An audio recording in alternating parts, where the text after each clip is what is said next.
once cured scurvy with bourbon and a slap.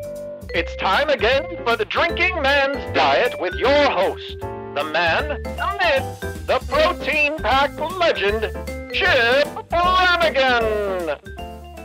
Well, good evening, fellas, you iron lung champions of Charbroil. I'm Chip Flanagan, certified meat specialist, unlicensed bourbon therapist, and the only man to fail a yoga class by punching the instructor.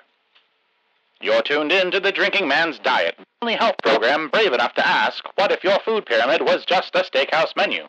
Tonight's topic, stretching, the first sign of weakness. Now let's get something straight. If God wanted us to touch our toes, he wouldn't have put them so far away. I hear a lot of folks these days talking about mobility, flexibility, and joint health. Well, I say if your joints hurt, maybe stop whining and start soaking them in whiskey like a proper adult.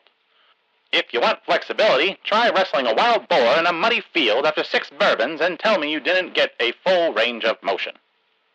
Tonight's program is sponsored by Rage Rope, the only jump rope made of barbed wire and bad decisions. Rage Rope, because cardio should hurt your soul. And by Dr. Butch's Beard Tonic and Engine Degreaser, the only product you can put on your face and your V8. Warning, not approved by the FDA or anyone. Now let's open the Drinking Man's mailbag, the only bag in America legally required to smell like beef jerky and Old Spice.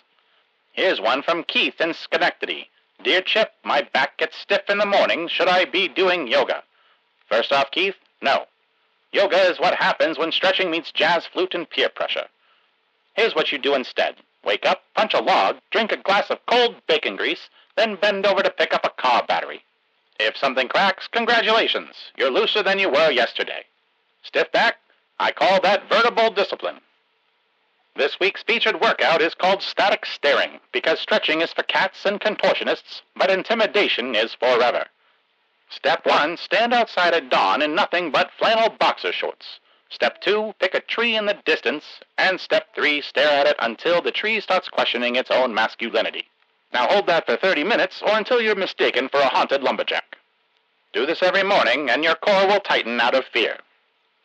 All right, fellas, that's all the wisdom I can legally dispense this week. Remember, flexibility is for gymnasts and sleep is just downtime you could have spent smoking a brisket. Next week I'll be answering the age-old question, is chewing considered exercise if the steak is thick enough? Spoiler, you betcha. Especially if you're winded.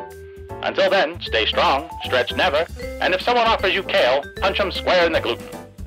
This has been the Drinking Man's Diet, brought to you by Rage Rope and Dr. Butch's Beard Tonic. Up next, Jazz for Mechanics, followed by Tales from the Truck Stop, bedtime stories for men who never sleep. Good night, America. Keep your meat rare and your advice highly questionable.